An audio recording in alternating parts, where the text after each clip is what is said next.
Okay, I think we'll go ahead and get started. I'm going to go ahead and ask Corey to pray for us before we do start. And so he's going to do it. Lord Heavenly Father, we just thank you for this night, Lord. We thank you for the people that you've brought, Lord, and we just thank you for this time, Lord. And we thank you that you give us a mind, Lord, and that you have called us to use our mind, Lord. And during this time, Lord, we're just going to allow it to be used, Lord, and used in a way that we can proclaim your name, proclaim the love that you have for us, Lord. Pray this in Christ Jesus. Amen. Amen. Amen. Hey, Rick, can I ask you to take a couple pictures? I always like to have a few pictures of these things, of us, while we're doing this. Would that be okay? Not just of whatever. Yeah, like the paparazzi, you know. That's it. Okay, okay. Well, I'm just drawing on your journalism background, so.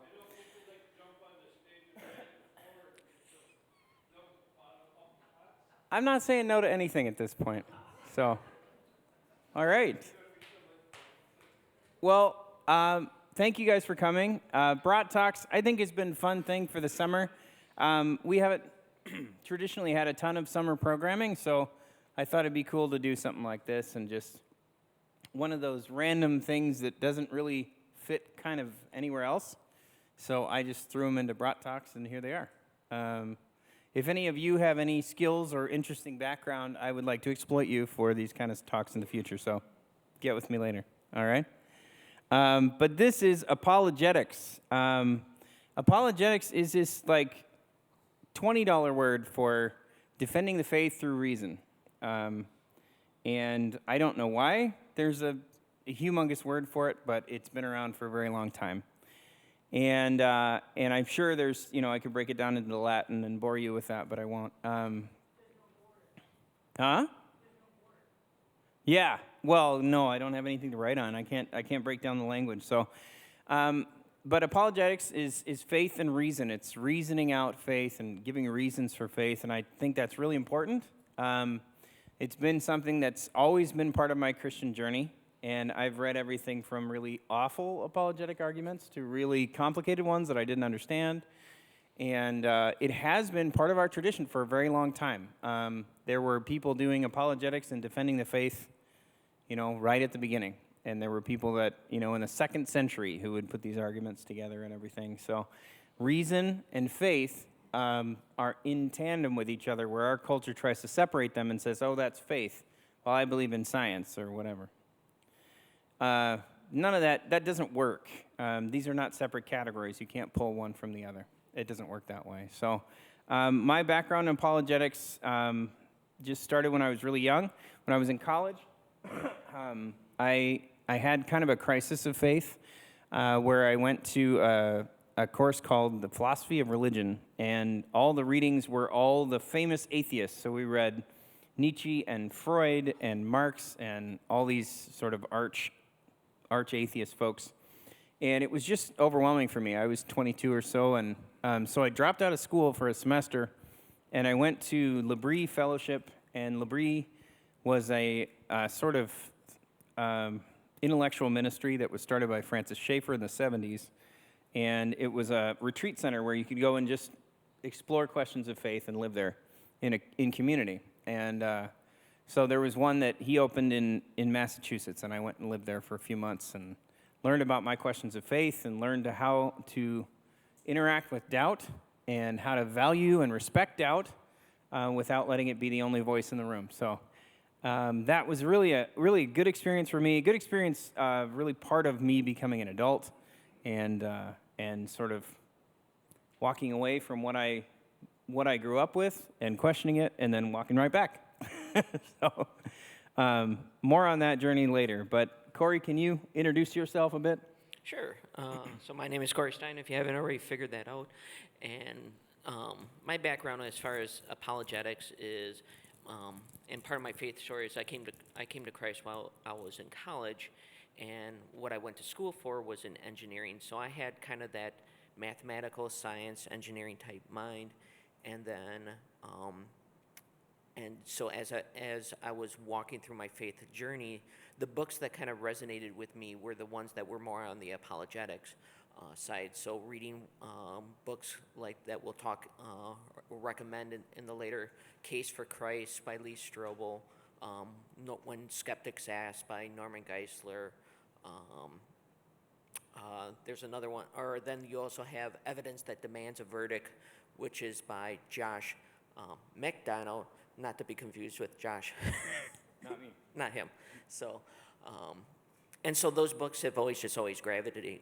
And so for me, apologetics has always been more of not so much a coming to Christ, but it's more of a defense of what my heart has already been receiving. So. Excellent. Okay. We'll go to that first slide, So. and you can talk about our sort so of theme verse. with the first slide, one of the books that I've read was a book called "Love the Lord with All Your Mind." So it was basically pairing off the verse that says, "Love the Lord your God with all your heart, with all your soul, and with all your mind."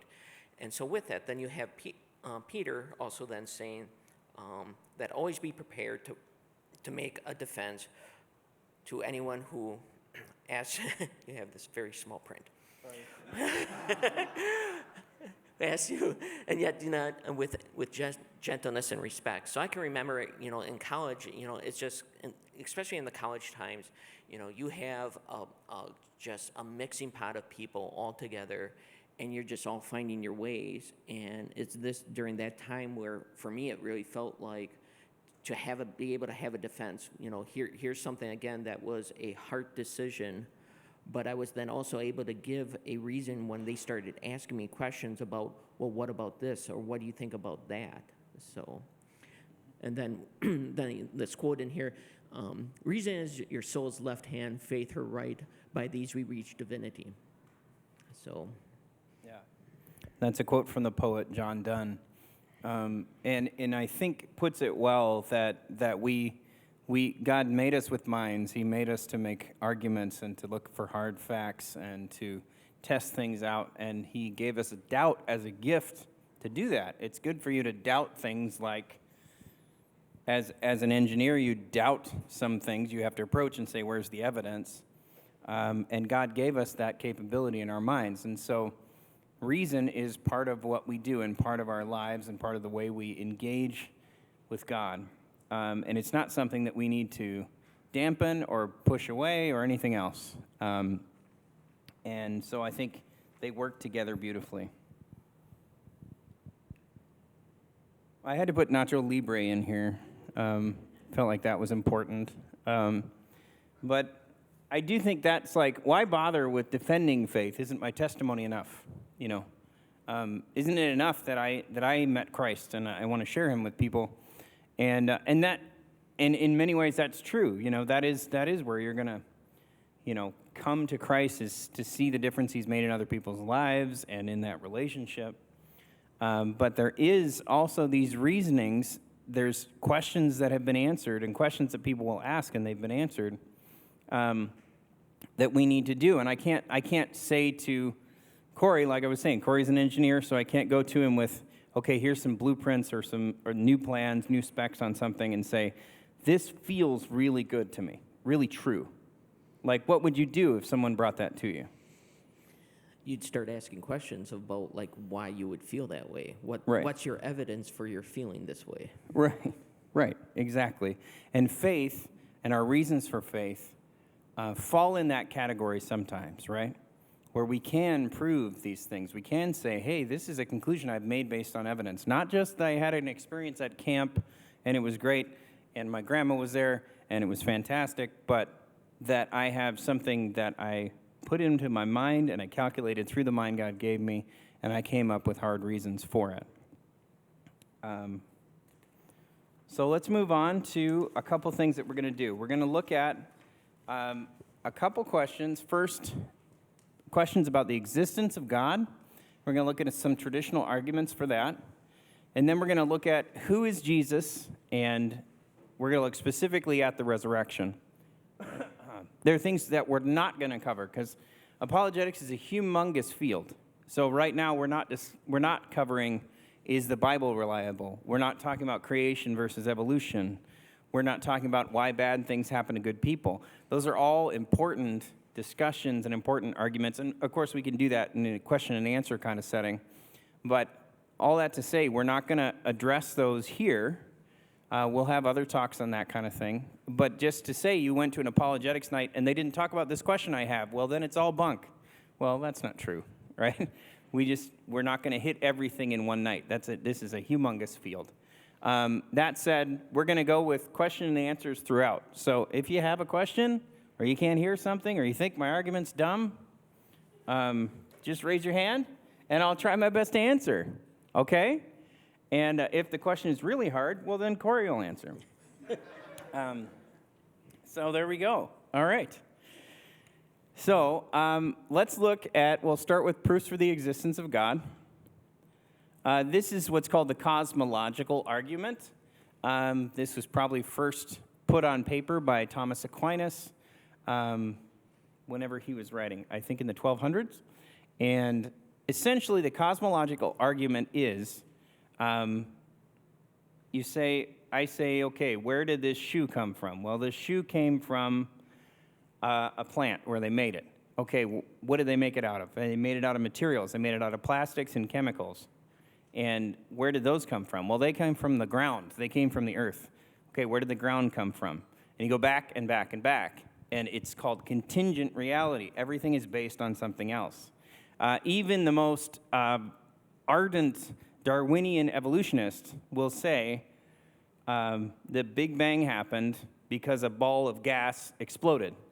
And you'll say, where did the gas come from? And he'll say, I don't know. And that's the answer to that. Like, there is no answer to that. So the cosmological argument, essentially, it's called the unmoved mover or the first cause argument, and it goes back all the way to the universe had a cause, the universe began to exist, so the universe must have a cause or causer. If you believe that, and I've heard that, oh yeah, it was this great life force thing. Well, there's no proof for that.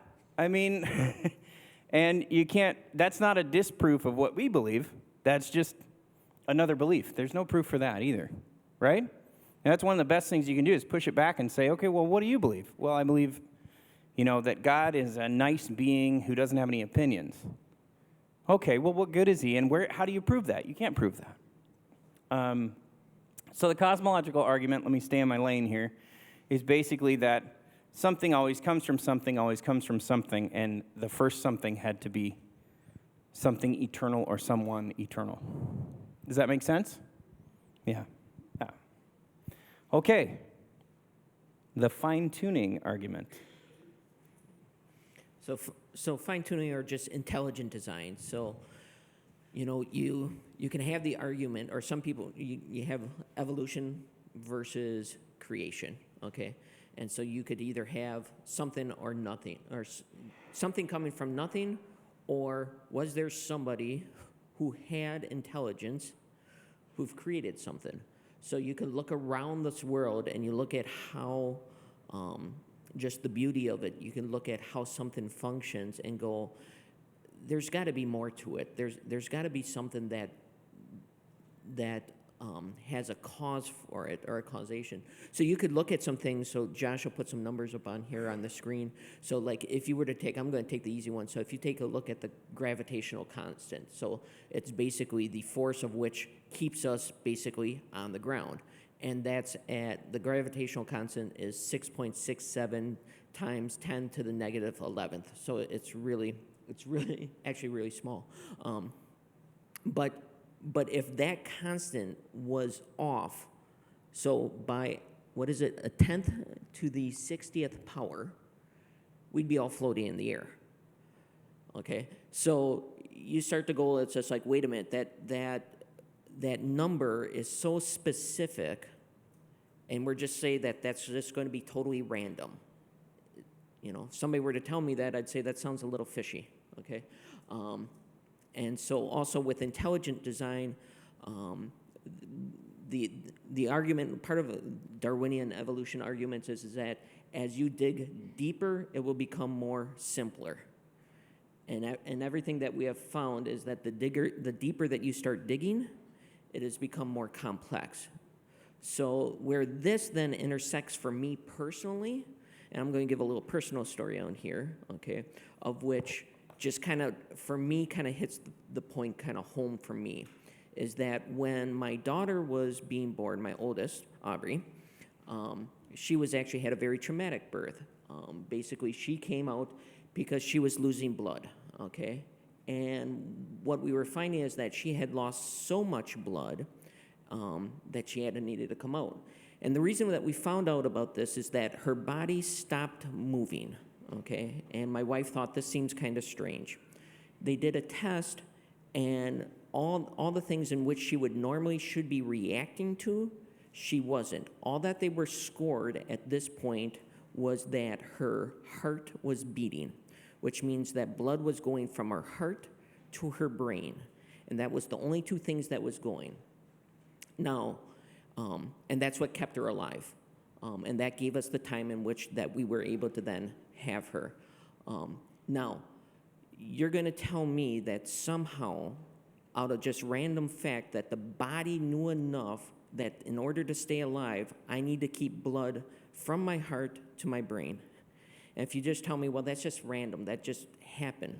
Sorry, I'm going to say a different word. That just doesn't happen. That's just intelligent design.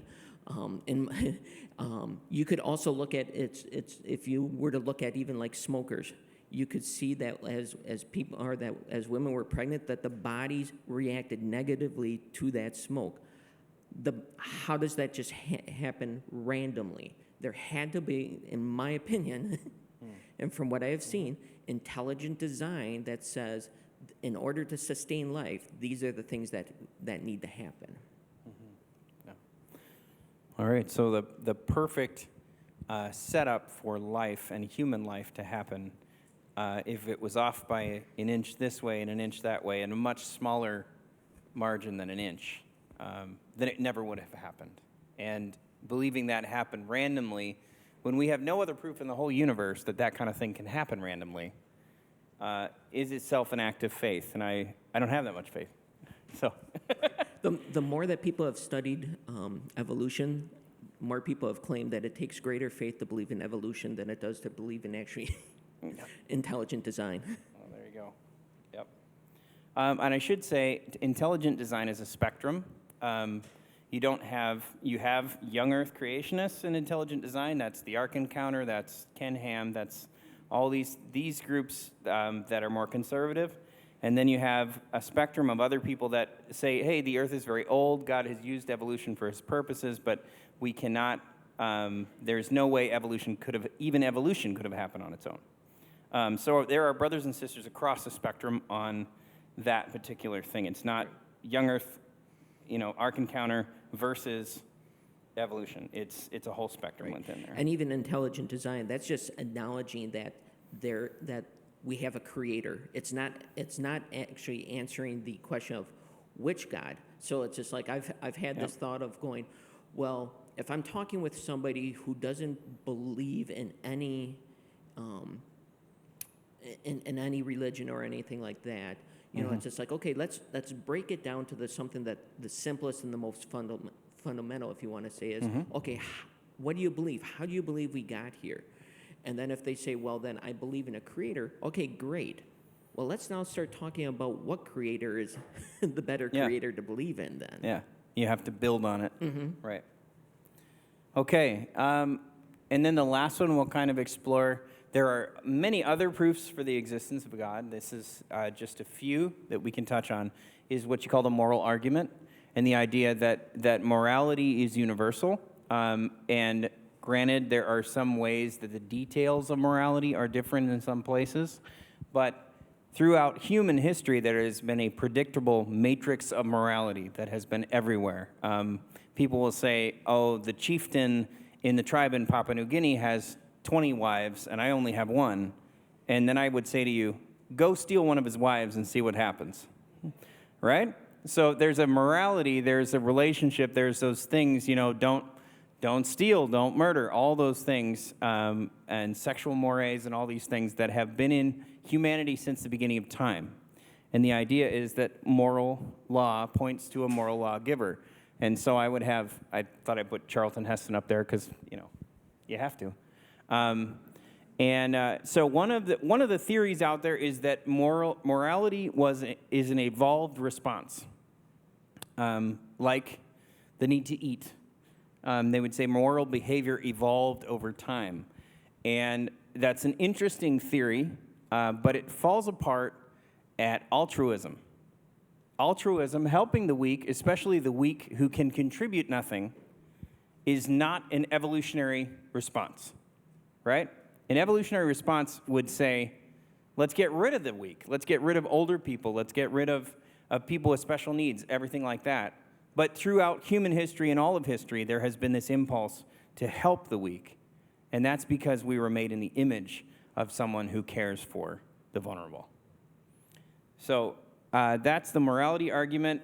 This is best argued out probably by C.S. Lewis in Mere Christianity, which is a great read. It's an intense read, but it's one that's pretty accessible. I would recommend it. So I need some help for this one. So we're going to kind of move along to a couple other things.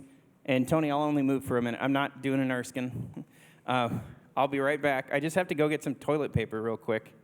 Hold on. So we're going to talk about manuscript evidence. Manuscript evidence for the New Testament. So the New Testament is an ancient book, and one of the ways that they test to see if ancient books are correct is what they call manuscript evidence, where they go and they say, okay, we have 3 copies of this ancient book. Let's read all 3 of them, and we'll see where the errors are and which is the strongest reading. So if 2 of them say there was 2 people there and one of them says there's 1 people, it's probably 2 people, right? Does that make sense? That's manuscript evidence, is banking those manuscripts off each other to figure that out. And the modern myth is that the New Testament was a game of telephone, where guy said this, and then it got changed to this, and then it got changed to this, and then it got changed to this. And so what we should have is a lot of gradual manuscripts that have changed over time, if that were true. But first thing I want to do, look at manuscript evidence and how it works. So, the works of Herodotus, who was a Greek historian, he wrote his book in about the year 800 BC.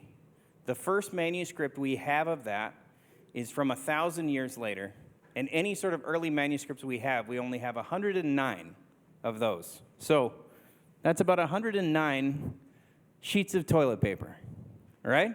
About 109. See, I have to do analogies with the things I have on hand. So, 109 of those. Plato's Republic. Plato's Republic, probably the most well-attested ancient book. And we look for ancient manuscripts of that. The first one is about 700-year gap, 800-year gap. And the most that we have of that is about 1,700 of those manuscripts. That is the most well-attested ancient book. And what we have, we fairly freely say, is this is Plato's Republic. This is what he wrote. This is what we have. This is the evidence we go on. There's only one ancient book that has more manuscript evidence than that. And that would be the New Testament. And the New Testament has 23,769 manuscripts. 23,769.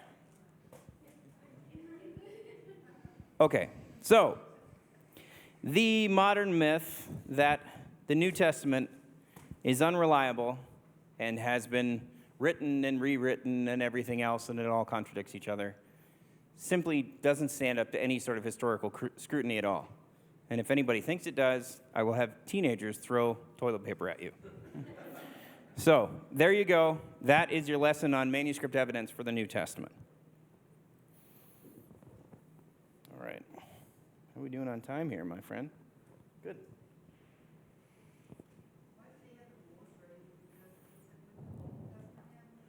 The Old Testament has quite a few as well. The Old Testament was written over about 1,000 years and was stopped writing about 400 years before the New Testament. Then the New Testament came out, was written over about 60 years. The Old Testament, there is quite a few things. One of the things about that that's interesting, they had the Dead Sea Scrolls that everyone found in 1945, so very recently. And they got all excited because they thought, okay, we're going to debunk Christianity, we're going to take it apart, because these Dead Sea Scrolls are going to show us all these gradual manuscripts and other ideas that got thrown away and everything else. And they sharpen their blades, they open up the Dead Sea Scrolls, and they say the exact same thing we have in our New Testament. So, sorry, everybody. Anyway, thank you for our volunteers, folks. A hand for our volunteers. That was really nicely done, guys. That was some good stuff. I feel like you've done that before. So, manuscript transmission. And what we'll do is we'll move from the existence of God to talking more specifically about Jesus. And again, look at those existence of God arguments. You got to understand that those are very scientific arguments that are drawn way, way out here. You can't just say, oh, now I've proved God existed. Now, believe in Jesus and come to church. Like, there's a lot more discussion. There's a lot more steps in there. But they are an important part of the discussion. So as far as the reliability of the New Testament, that's something we're gonna fall back on later. So first question being Jesus' miracles. When I was, I was a junior in college before I dropped out. And I went to we had a professor in the New Testament department. This is a state college, so he's a history professor. He's not a theology professor.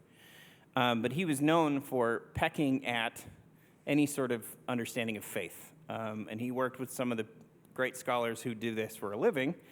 And I went in and just walked into his office, like, knock, knock, in the afternoon. I didn't know him at all.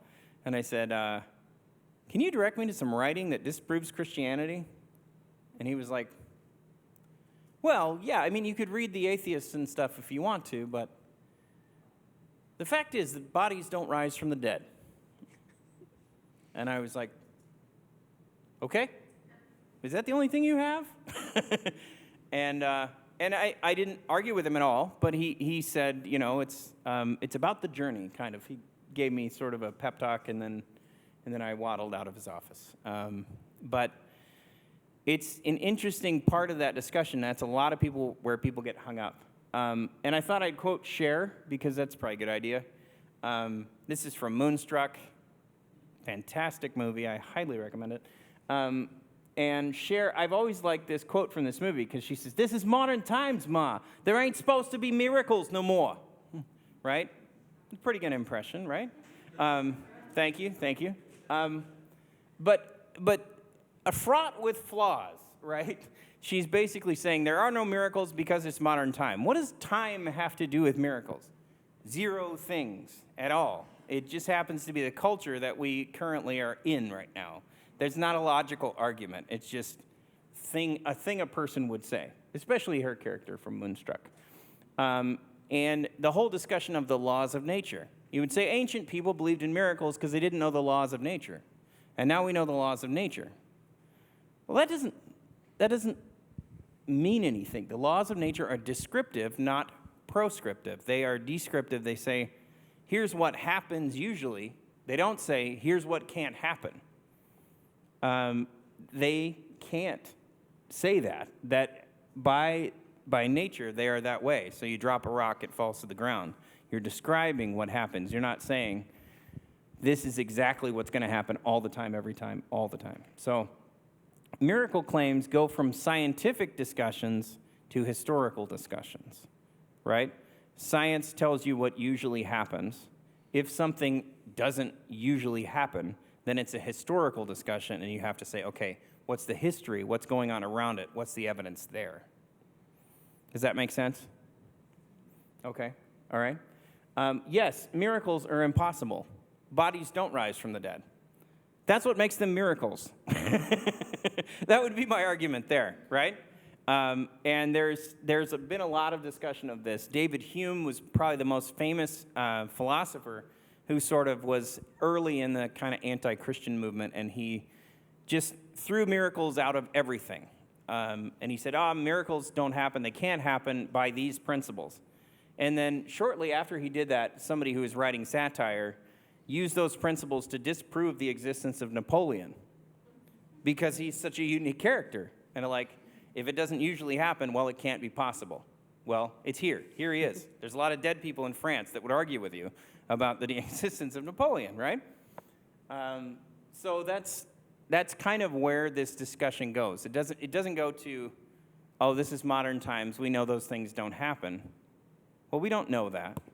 And what we do know is the way things usually happen, but this discussion, again, goes into history. So then you're looking at who saw it, what do they know, how did they attest to it, how are they witnessing to it?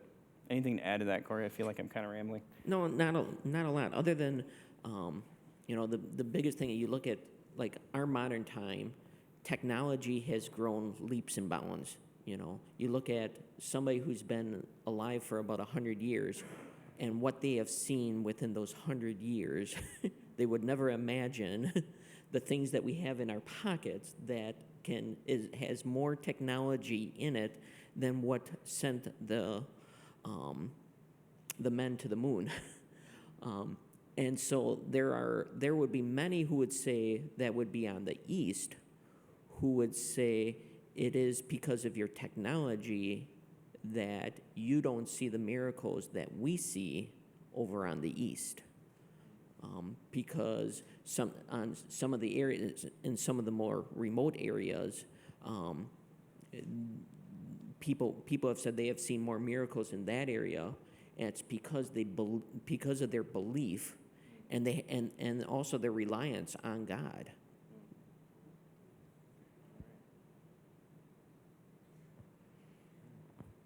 All right, Corey. All right. You're on. So who is Jesus? If you're reading the New Testament, and you read all of the New Testament, you're encountering this Jesus, and at the end of that, you're reading it. You have to come to basically,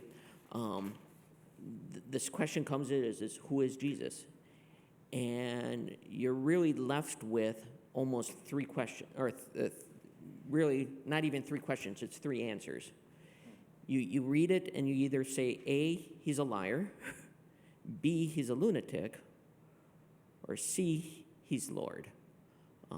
And this is a question coming from the book. There's two books that actually that wrap around where this comes from. One is again from C.S. Lewis, Mere Christianity, and the other one is a book called More Than a Carpenter. And the chapter is called Liar, Lunatic, and Lord. And basically what they're wrapping their heads around is that in C.S. Lewis's book, what C.S. Lewis says that if you read the New Testament and you look at what Jesus says, you can't just say he's a good moral teacher. He's basically claiming, not basically, he is claiming he is God. And so then you look within his life and say, okay, then, is he a liar? Is he a liar? And you look at, as a liar, or let's more today, what we would say is he a con artist? And if you were to look at a con artist, sooner or later they're going to trip up, and he's going to expose himself as a liar.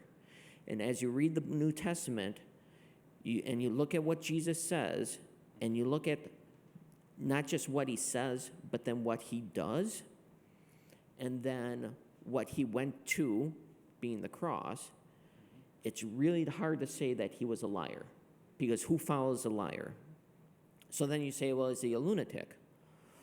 Well, again, you look at what he says, and he's consistent in what he says, but then you see the compassion, and you see somebody who has, the simplest verse in the Jesus wept. You don't, and if you look at what a lunatic is, you would not see these same things. Sooner or later, you've seen people who are crazy, and you kind of go, that's not right. but Jesus doesn't look like that. So then you're left with the hard question, which becomes a personal question: is he Lord? And that's where the really where the rubber meets the road, because it now has become personal, and it means something for me.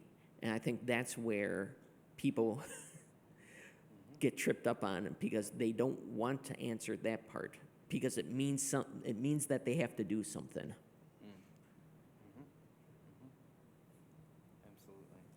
Absolutely. And I think one of the things I've seen of, saying Jesus was a great wisdom teacher. I had an author that I read who said, if Jesus was a great wisdom teacher, he's not particularly good at it. He just says things like, don't regard tomorrow. It's not wisdom, right? He says a lot of things that don't make sense if you just take them out and try to put them on a cross-stitch sampler. Or he sounds like an absolute egomaniac, because, before Abraham was, I am. I am the way, the truth, and the life. Anybody who says that is not just a wisdom teacher. They're pointing very strongly at themselves.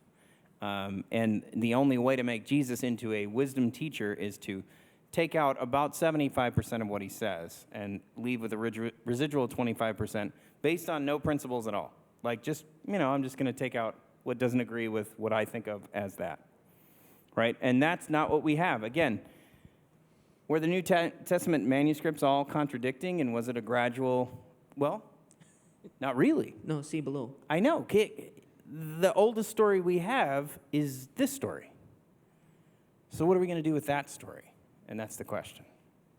Right. Another thing that I've just recently read is that if you were to take psychology and basically the best psychology books that are out there and bring them down to the most basic level, put them all together and put them down to the basic level, okay? And so if you were to think of it as a meal, the meat, potatoes, and vegetable, and all you're going to have is the most basic, which is just going to be the meat at this point, it would say that basically it's the Sermon on the Mount. Huh. Yeah. So liars and lunatics don't preach the Sermon on the Mount. No, they don't. Right. No. And if there's a Jesus who just did that part and just did this part, we don't know. The only thing we have is the complete picture. All right. Now we'll talk specifically about the resurrection. This is my favorite resurrection meme. Where'd he go? Where is he? And we'll look specifically at some of the classic discussion of the resurrection and what happened. I would argue that there's a broader question here of how do we know what history is? How do we know that history happened at all? Well, we base it on the eyewitness reports. We base it on reliable people who wrote down records of what they saw. We base it on what followed in history, what came after that, what movements were made, what changed, and that kind of thing. That is how we know about history. That is how we know about the Jesus story. That is the history that we've gotten to the Jesus story. So if you're going to discount eyewitness reports, you're going to discount records, you're going to discount the movements in humanity that followed something, and these are the only ways we prove any history, then you're going to discount all of this history. Right? Does that make sense? If you're going to start throwing those things away because those are the proofs we have for Christ, well, then you have to throw them away in other places too. Well, then ancient Egypt didn't happen. The assassination of Abraham Lincoln didn't happen. The rule of Napoleon didn't happen. Socrates and Plato never lived, right? If you take these pieces of evidence we have for Christ and say, I don't want those, well, if you're going to be consistent about it, you can't believe anything in history. Right. So basically what we're saying is that you can't use the scientific process or the scientific method of, I'm going to take an idea, I'm going to create a hypothesis out of it, then I'm going to create an experiment and test it, and I'm going to get a result, and then after that have a conclusion to it. And then I'm going to do this a number of times and see if it keeps repeating. If I keep repeating the same answer over and over again, well, then I know it's to be true. Well, in any of these cases, I can't use a scientific process. Right. Because at this point, there's going to be no scientific process that this event ever happened tonight. Right, yeah. Won't be able to prove to anybody, if you're going to throw out any kind of evidences that we use for Christ, if you're going to say those are all unreliable, then you'll have no reliable proof that you were here. Sorry. I'm just an eyewitness. If you don't believe eyewitnesses, then Gary, you weren't here. Sorry. No credit. So, do you see how that works? How it kind of, all of history falls apart if we start taking apart the parts of history that we don't like. And we can't prove anything then. We can't prove the Titanic. We can't do any of it. Yes, Rick?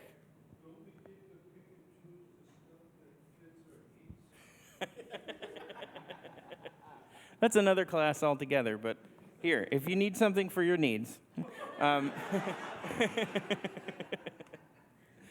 Yeah, and we don't, right? We don't, because you can't argue any sort of history or any sort of fact, right? It all kind of falls apart. And I can't say to Corey, my engineer friend, this blueprint feels really good to me. Go ahead and build an entire building based on how I feel about it. Doesn't work that way. He has to test the tensile strength and the math and all sorts of things I'm really glad I don't have to do. And see if it works and test it. And that's how we know things. That's how knowledge works. That's how medical knowledge works. Kim, if I went in and said, it feels really good to me to give this person a ton of blood pressure medicine. Well, we need some evidence for that, right? We need some testing. We need some things that say, hey, this person needs blood pressure medication. Sorry, I know all of you, and I know what you do, so I'm just going to grab you for examples. All right? So that's the broader question here. But then we get into the specific questions of what happened and why would the followers of Jesus say from the very beginning that this is based on his resurrection? Why would they say that? Of all the outrageous claims they could make, they could say he was great. Hey, he did some low-key miracles, maybe, and get away with that. But they had to say he came back from the dead. Wow. Okay? Why would they say that? And there's a few theories that people throw at that don't work. One of them is this. Go ahead, Corey. So you got the conspiracy theory. So basically what they're saying is that, really the apostles want the fame, the fortune, all the things that go along with it, and you're talking about apostles that basically went to their death. Very bad deaths. Crucifixion deaths. Ugly deaths. Yeah. Ugly deaths. Lions type death. Lions, tigers, and bears, oh my. Right. And so who decides to do that if it was a lie? Who decides that they want to do this if it really didn't happen? Right. And as we say, liars don't make good martyrs.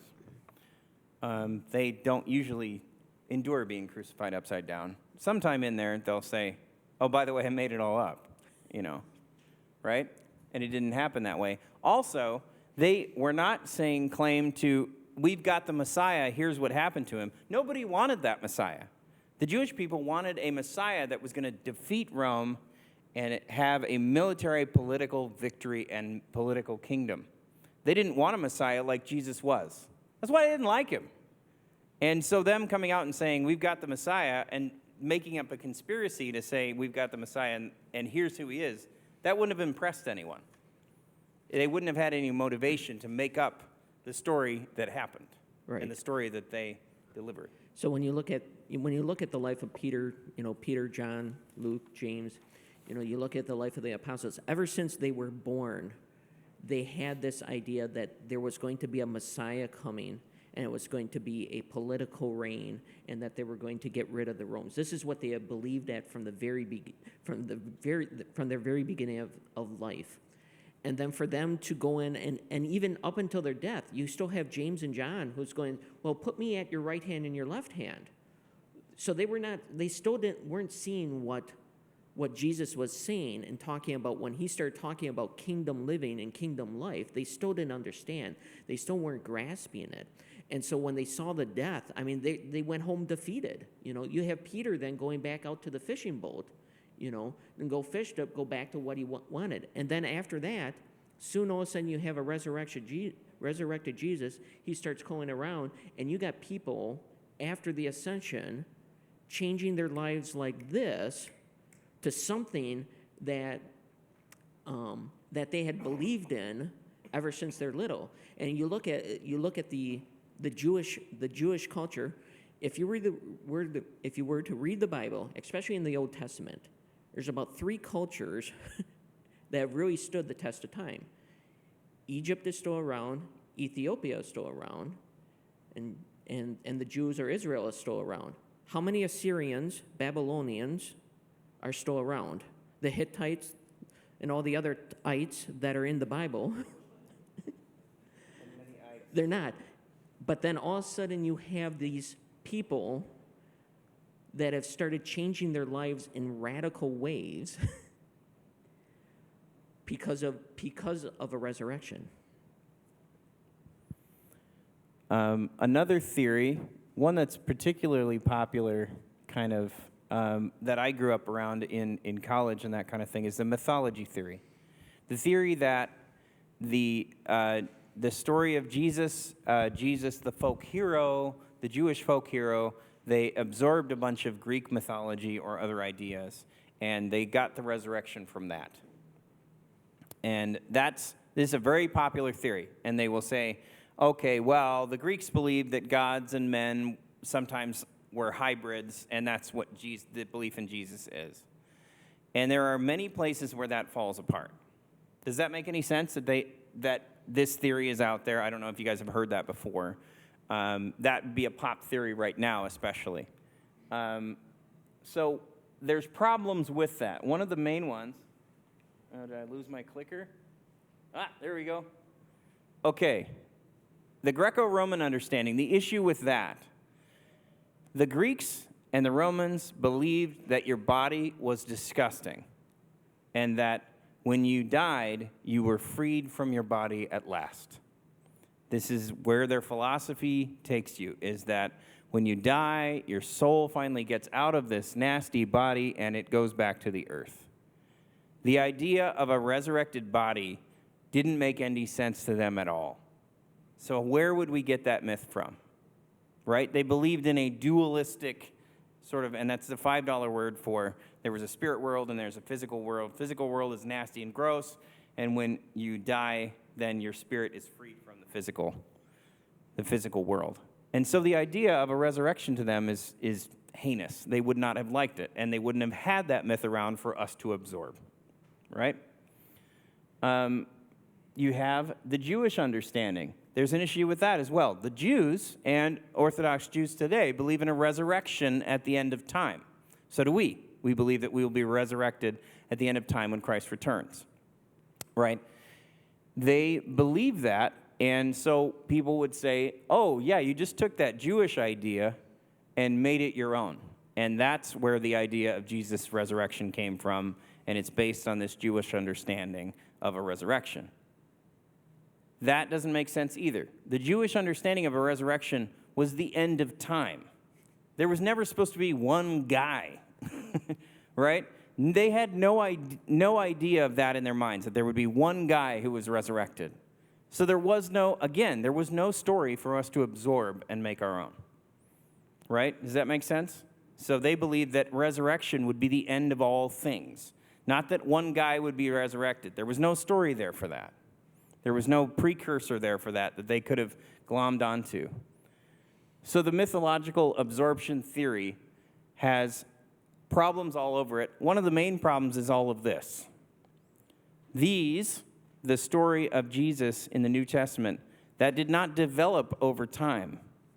The Christian community was saying that right away. We can verify, we can date certain parts of the New Testament, especially small creeds that they would have said in worship. There's one in Corinthians that go back to within 10 years after Jesus' death. We can scientifically take it back that far. And so this is what they're saying from the beginning. There was no time for them to say, oh, let's take this story from Zeus and this story from Jewish mythology, and we'll just sort of blend them and make this guy, right? There was no way for that to happen. And the Christian church was united around this right away. There were people as far away as, in modern terms, as far away as Antarctica and Chiacton saying the same thing. within a generation. So there wasn't this local myth that sort of spread. It doesn't work that way. History doesn't work that way. Again, if you start pulling away at that and saying, oh, that's probably not verifiable, you have to take apart a bunch of other pieces of history too, right? So that one is probably the more like egghead, complicated one. You guys can call Dan if you have questions. So there you go. All right. There it is, man. Right, Tell us all right. about it, Yeah. man. Hallucinations. I mean, what better? What better? I mean, you get a group of people together, and you start coming up with ideas and start just whacking out, and you come up with this. Now, I've never done drugs, but from what I've been told is that usually new ideas don't usually come from drugs. Right. Usually, old bad ideas come from drugs. And so, again, you have to argue all of this. Oop. Sorry.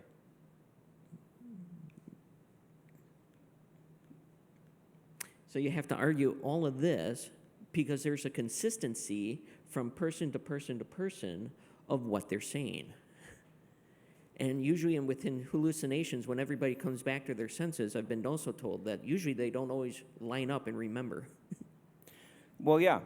And hallucinations are not usually a group thing. Hallucinations are a one-guy thing, right? And usually if that guy has quite a bit of force of personality, he can kind of get everybody get on board with it. I mean, Charles Manson and others who were, I saw this thing in the desert, man. And but you don't have a whole group of people saying, we all saw this one thing, right? And hallucinations, like you were saying, Corey, don't introduce new ideas. They recycle old ideas. They take what's in your subconscious and they recycle it. And again, we've talked about how there wasn't a story out there like the story of Jesus. The story of Jesus and his resurrection was quite unique. There was a resurrection story, there was this story, there was that story, but nothing articulated, and nobody wanted that to happen. Nobody was looking for that exact thing to happen. And the reason that people tell stories about it is because it did happen. There you go. So the hallucination theory kind of falls apart because this is not how hallucinations work.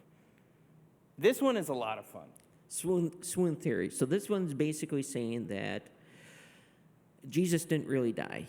You know, he basically faked his death. He fainted. Fainted. He swooned. Swooned, basically fainted.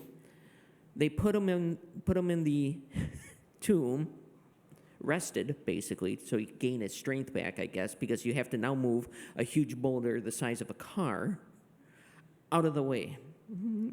Go back, drag yourself then to the apostles and show yourself. Fighting off 16 temple guard soldiers. That's right, guarding the tomb. Yes. Yeah. With multiple broken bones and internal bleeding. Right. Right. Okay, Because so they we moved the rock as big as a car. Yeah. Now we stumble out and we fight off 16 soldiers who are threatened with death if they lose the body. Right. Right. Then, go ahead. Right. And then You stumble back to town. Yeah, stumble back to your town, show yourself. Yeah. Hey, I've risen. Behold your glorious resurrected Lord. And this is the one that the apostles want to die for. Right. Willing to die for. Right. Go And to your they death. say, look at him gloriously resurrected, Resurrected. bleeding all over the front porch. Because this will happen to me too. Yes. Yes, exactly. So the swoon theory never really stayed around very long, but it was a funny one that someone threw up there at one point. So, hail your resurrected Lord. The white knight coming down. Exactly.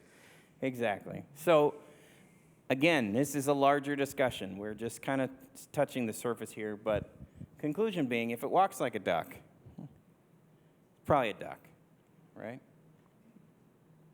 And that's how we know things, especially in history. I don't have video footage of Jesus walking out of the tomb for you. I'm sorry if that's what you were expecting. That's a different talk altogether. What I can say is the most reasonable explanation for all the things that happened is The resurrection. Right? The resurrection of Jesus. Just by sheer historical fact, with no theological interpretation or church tradition or anything else, best explains what happened on Easter morning. There are people who believe that Jesus rose from the dead who are not Christians because they say the evidence lines up to this. I don't know how to interpret it, but this is the only conclusion I can make based on the evidence.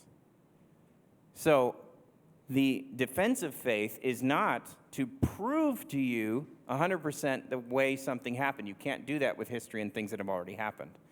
It's to lay this out and say the most reasonable explanation is this. So if it walks like a duck, like Howard the Duck, It must be a duck. it must be a duck. Absolutely. So, that said, I like this quote from Francis Schaeffer, who says, and this is not supposed to feature my face quite so wonderfully. I just happen to be the guy carrying the phone. This is us getting ready for arts camp. And when you're reasoning this out with other people, you can reason and reason and reason and reason and reason. I mean, you can just trace it. You can go down any kind of bunny trail. But Francis Schaeffer, who is arguably one of the best apologists in the last 100 years, always said the final apologetic, the final proof, the final argument you can get across is love. That is how people come to Christ, right? These arguments are important and they're helpful. But our love is how we reach out and how we touch other people and what changes people and what transforms the world. In your next screen, and probably showing some of the number of books that we've read, I'll kind of point out on like the Case for Christ for one. And the Case for Christ, Lee Strobel is actually part of his story is that he was an atheist, and so he wanted to basically disprove the case for Christ. And the more that he looked into it, the more that he would ask the questions, the more it led him to his faith in Christ. And so as he was interviewing basically some of these great minds who were also Christians, what always resonated with me was not only their answers to some of his questions, but at the end of his interviews, it was always their personal experience that basically drew more to me. Because this is, again, it went from this is how I use my mind, but then this is how my mind and my heart are connected in this. Right. That's great. The final page there, you have some resources, a lot of books and stuff that I would recommend. There's some websites there. I mean, technology has made it consumable in a totally different way. So there's a lot of cool YouTube videos that are out there. There are a lot of crappy ones too. You have to like look for the right thing.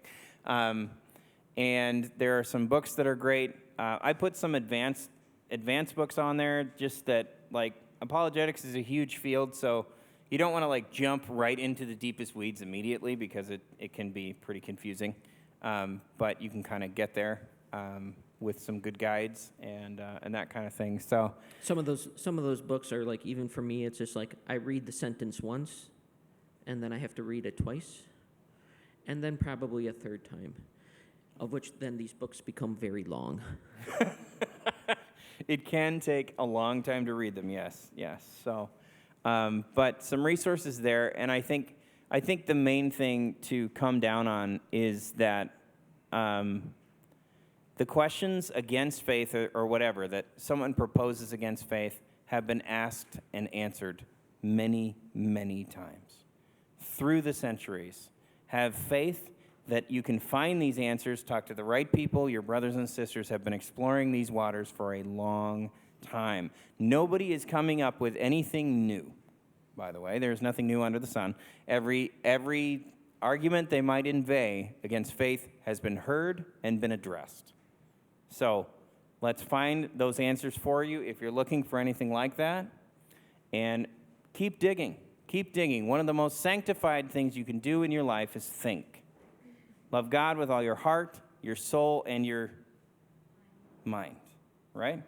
And that's what this is about, loving God with your mind, all right? And so that's kind of our conclusion. If you guys have any questions, great. If you have any questions you want to ask later, that's great. Any questions at all from anyone? Top of your head?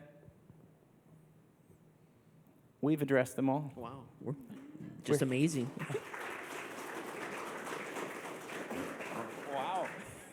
Wow, yeah. So this is a lot of fun, and thank you guys so much for being here and for taking time on a summer night. I know you're busy, and there's all kinds of kids' baseball games and other things to get to. So thanks for being here, and thank you again for our assistants for throwing toilet paper at us. So that is always good. Have a great night. Grab some more food if there's food around, and hang around a bit. Thanks.